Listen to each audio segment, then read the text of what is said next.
बम भोला महादेव शिव शंकर महादेव।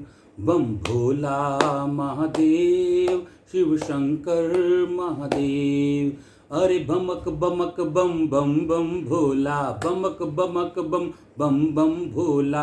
रखता है सांपों का टोला, रखता है सांपों का टोला। पीकर अपना भांग का गोला, काशी में फिर चले हिंडोला। बम भोला महादेव शिव शंकर महादेव। बम भोला महादेव शिव शंकर महादेव। बम भोला महादेव शिव शंकर महादेव। बोल शंकर भगवान की जय, बोल माँ पार्वती की जय, गणपति महाराज की जय, नागेश्वर महाराज की जय, ओ कार्तिकेय भगवान की जय, सभी तीर्थों की जय। ओम नमः शिवाय। सभी का एक बार फिर हार्दिक स्वागत। आज श्रावण मास के उपलक्ष्य में भगवान शिव का जो शिव पुराण महात्म्य चल रहा है, उसका आज विद्येश्वर जो संहिता है, विद्येश्वर संहिता का हमारा पाठ चल रहा है। और विद्येश्वर संहिता में आज की महत्ता, हमारा अध्याय 19 पूर्ण हो चुके हैं।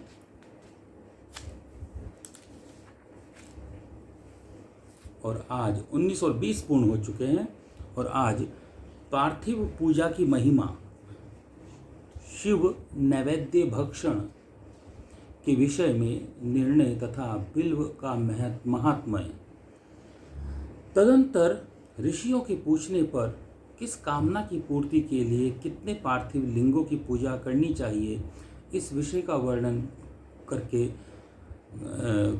करके सूत जी बोले, महर्षियों, पार्थिव लिंगों की पूजा कोटि कोटि यज्ञों का फल देने वाली है। कलियुगों में लोगों के लिए शिवलिंग पूजन जैसा श्रेष्ठ दिखाई देता है, वैसा दूसरा कोई साधन नहीं है।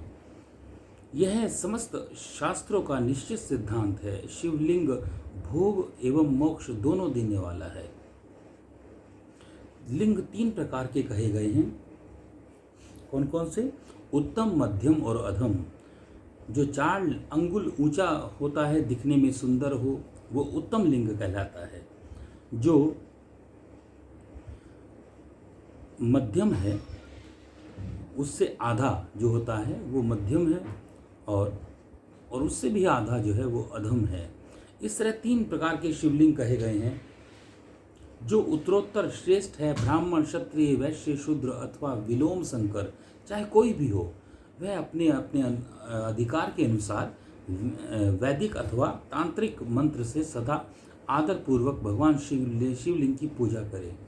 ब्राह्मणों, महर्षियों, अधिक कहने से क्या लाभ।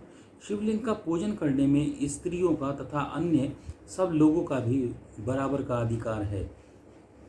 शास्त्रों में कहा गया है, ब्राह्मण, क्षत्रियो, वैश्य, शूद्रो वा प्रतिलोमजः पूजयेत सततम लिंगम ततन्मंत्रेण सादरम किं बहुक्तेन मुनिः स्त्रीणामपि तथान्यतः अधिकारोस्ति सर्वेषां शिवलिंगानि लिंग अर्चने द्विजा। कि इसका जो अर्थ है वो है कि द्विजों के लिए वैदिक पद्धति से शिवलिंग की पूजा करना श्रेष्ठ है, परंतु अन्य लोगों के लिए वैदिक मार्ग से पूजा करने की कोई सम्मति नहीं है। वेदज्ञ द्विजों को वैदिक मार्ग से ही पूजन करना चाहिए, अन्य मार्ग से नहीं। यह भगवान शिव का कथन है। दधीची और गौतम आदि के शास्त्र शाप से जिनका चित्त दग्ध हो गया है, उन द्विजों की वैदिक कर्म में श्रद्धा नहीं होती। जो मनुष्य वेदों तथा स्मृतियों में कहे गए सत्कर्मों की अवहेलना करते हैं और दूसरे कर्म में लगे रहते हैं, उनका भी कभी मनोरथ पूर्ण नहीं होता। शास्त्रों में इसका उल्लेख कहा गया है, यो वैदिक मनावृत्य कर्म स्मार्तम थापित व अन्यत समाचरेन मृत्योर न संकल्प फलम लभेत। इसका अर्थ है कि इसी प्रकार विधि पूर्वक भगवान शिव का नैवेद्यांत पूजन करके भी उनकी त्रिभुवनमयी आठों मूर्तियों का भी वही पूजन करें। पृथ्वी, जल, अग्नि, वायु, आकाश, सूर्य, चंद्रमा और यजमान, ये भगवान शंकर की 8 मूर्तियां कही गई हैं। इन मूर्तियों के साथ शर्व, भव, रुद्र, उग्र, भीम, ईश्वर और महादेव एवं पशुपति, इन नामों की भी अर्चना करें। तदंतर चंदन, अक्षत और बिल्वपत्र लेकर वहाँ ईशान आदि के क्रम से भगवान शिव के परिवार का उत्तम भक्ति भाव से पूजन करें। ईशान, नंदी, चंड, महाकाल, भृंगी, वृष, स्कंद, कपर्दीश्वर, सोम तथा शुक्र, ये 10 शिव के परिवार के अंग हैं जो क्रमशः ईशान आदि से 10 दिशाओं में पूजनीय हैं। इसके तत्पश्चात शिव के समक्ष वीरभद्र का और अन्य रुद्रों का भी पूजन करें। वीरभद्र का और पीछे जो है कीर्तिमुख का भी पूजन करें। विधि पूर्वक 11 रुद्रों की पूजा करें। इसके बाद पंचाक्षर मंत्र का जप करके शतरुद्रीय स्तोत्र का नाना प्रकार की स्तुति तथा शिव पंचांग का पाठ करें। तत्पश्चात परिक्रमा और नमस्कार करके शिवलिंग की संपूर्ण विधि का आदर पूर्वक आप पूजा पाठ करें और उनको आदर पूर्वक प्रणाम करें। रात्रि में देव कार्य को सदा उत्तराभिमुख होकर ही करना चाहिए। इस प्रकार शिव पूजन भी पवित्र भाव से सदा उत्तराभिमुख होकर करना चाहिए। जहाँ शिवलिंग स्थापित हो उससे पूर्व दिशा का आश्रय लेकर नहीं बैठना या खड़ा होना चाहिए, क्योंकि वह स्थान भगवान शिव के आगे या सामने पड़ता है। इष्ट देव का सामना या रोकना ठीक नहीं। शिवलिंग से उत्तर दिशा में भी ना बैठें, क्योंकि वह वामांग है। वहाँ माँ पार्वती विराजमान है, शक्ति स्वरूपा देवी पार्वती विराजमान है। पूजक को शिवलिंग से पश्चिम दिशा में भी नहीं बैठना चाहिए, क्योंकि वह आराध्य देव का पृष्ठभाग है। पीछे की ओर से पूजा करना उचित नहीं। अतः अवशिष्ट जो दक्षिण दिशा है, दिशा ही उसका ग्राही है, उसी का आश्रय लेना चाहिए। तात्पर्य यह है कि शिवलिंग से दक्षिणी दिशा उत्तराभिमुख होकर बैठे और पूजा करें। विद्वान पुरुष को चाहिए कि वह भस्म का त्रिपुंड लगाकर रुद्राक्ष की माला, बिल्व व पत्र का संग्रह करके भगवान शिव की पूजा करें। इसके बिना नहीं। मुनिवरों, शिव पूजन आरंभ करते समय यदि भस्म न मले तो मिट्टी से भी ललाट में त्रिपुंड अवश्य लगा लें। ऋषि बोले, मुने, हमने पहले से यह बात सुन रखी है कि भगवान शिव का नैवेद्य नहीं ग्रहण करना चाहिए। इस बारे में शास्त्र का क्या निर्णय है, यह बताइए। साथ ही बिल्व का महात्म्य भी प्रकट कीजिए। जो शिव को चढ़ाया गया नैवेद्य है, जो मीठा है, भोजन है, क्या वह हम ग्रहण कर सकते हैं? यह प्रश्न पूछा तो सूत जी कहने लगे, मुनियों, आप शिव संबंधी व्रत का पालन करने वाले हैं, अतः आप सबको शतशः धन्यवाद। मैं प्रसन्नतापूर्वक सब कुछ बताता हूँ, कृपया आप उसको ध्यान पूर्वक सुने। जो भगवान शिव का भक्त है, बाहर से भीतर से पवित्र है, शुद्ध है, उत्तम व्रत का पालन करने वाला है तथा दृढ़ निश्चय से युक्त है, वह शिव नैवेद्य का अवश्य भक्षण करे। वह तो स्वयं शिव स्वरूपा माना गया है, वह शिव नैवेद्य का अवश्य भक्षण करे। भगवान शिव का नैवेद्य अग्राही है। इस भावना को मन से निकाल दें कि शिव के नैवेद्य को देख लेने से भी सारे पाप दूर हो जाते हैं।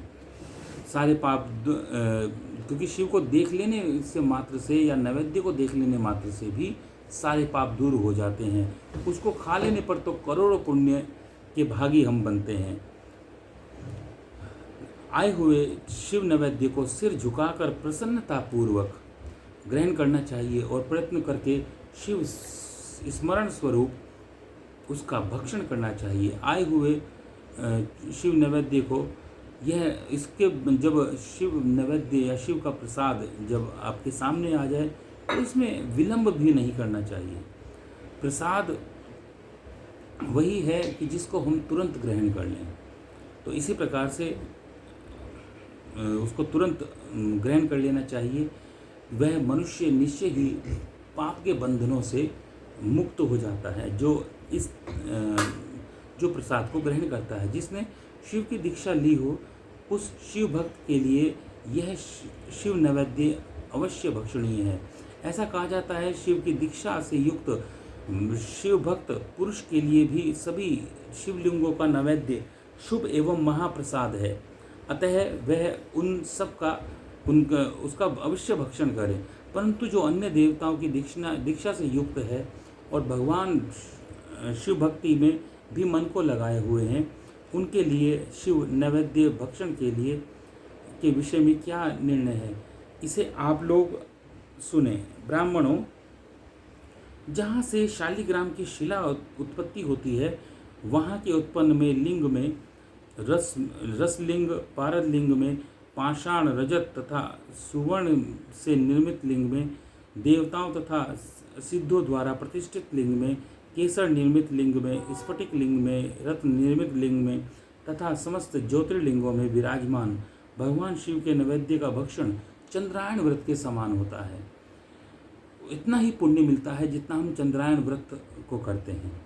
ब्रह्म हत्या करने वाले पुरुष यदि पवित्र होकर शिव निर्माल्य का भक्षण करके उसे सिर पर धारण करें तो भी सारा पाप दूर हो जाता है। पर जहाँ चंड का अधिकार है, वहाँ शिव निर्माल्य हो, उसे साधारण मनुष्य को नहीं खाना चाहिए। जहाँ चंड का अधिकार नहीं है, वहाँ के शिव निर्माल्य सभी भक्तिपूर्वक भोजन करना चाहिए। बाण लिंग, नमदेश्वर, लोह निर्मित स्वर्णादि धातुमय लिंग, सिद्धिलिंग, उपासना जिन लिंगों की उपासना से किसी ने सिद्धि प्राप्त की है अथवा जो सिद्धों द्वारा स्थापित है, वे लिंग स्वयंभूलिंग, इन सब लिंगों में तथा शिव की प्रतिमाओं में चंड का अधिकार नहीं है। जो मनुष्य शिवलिंग को विधि पूर्वक स्नान कराकर उस स्नान के जल का 3 बार आचमन करता है, उसके कायिक, वाचिक और मानसिक तीनों प्रकार के कष्ट दूर होते हैं और उसके पाप शीघ्र नष्ट होने लगते हैं। जो शिव नैवेद्य पत्र, पुष्प, फल और जल अग्राह्य है, वह सब भी शालिग्राम के स्पर्श से पवित्र ग्रहण के योग्य हो जाता है। मुनीश्वरों, शिवलिंग के ऊपर चढ़ाया हुआ जो द्रव्य है वह अग्राह्य है।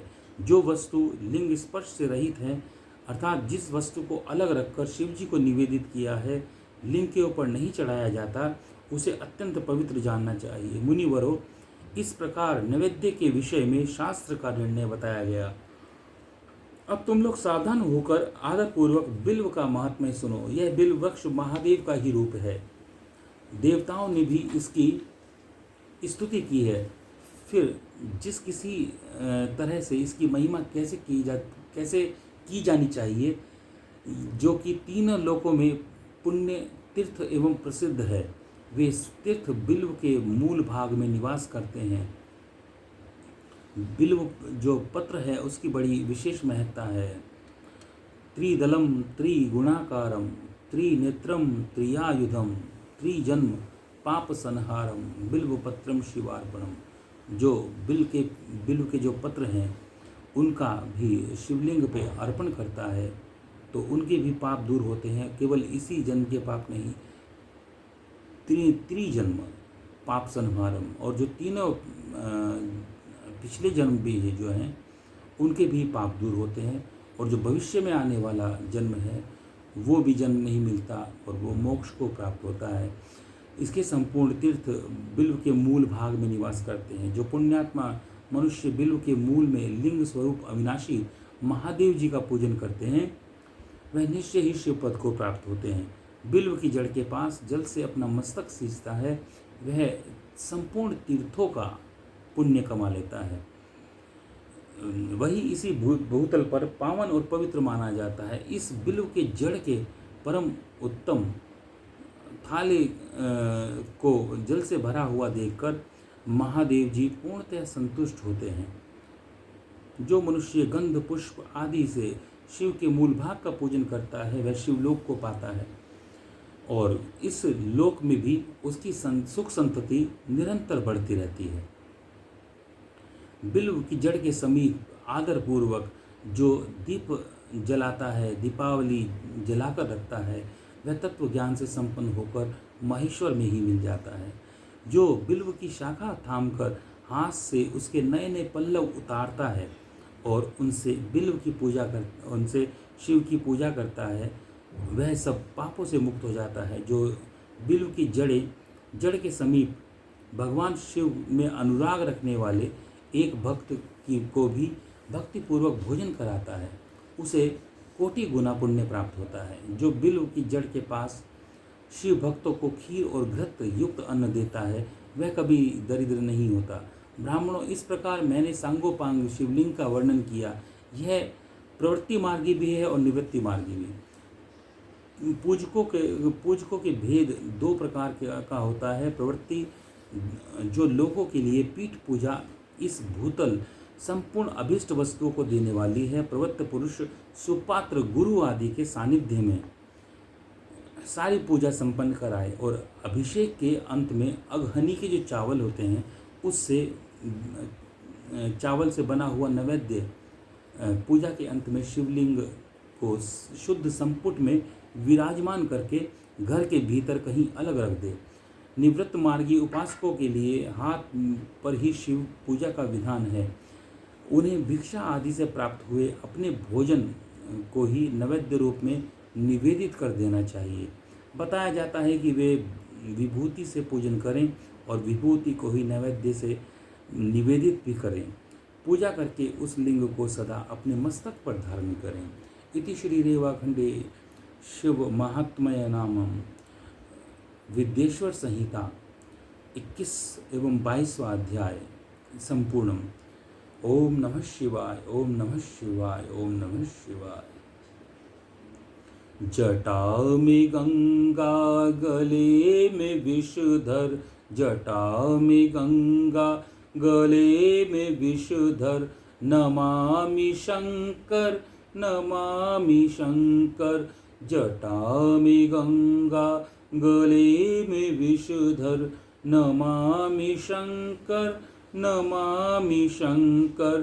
तेरी है सूरत अति मनोहर, तेरी है सूरत अति मनोहर। नमामि शंकर, नमामि शंकर। आज के लिए इतना ही।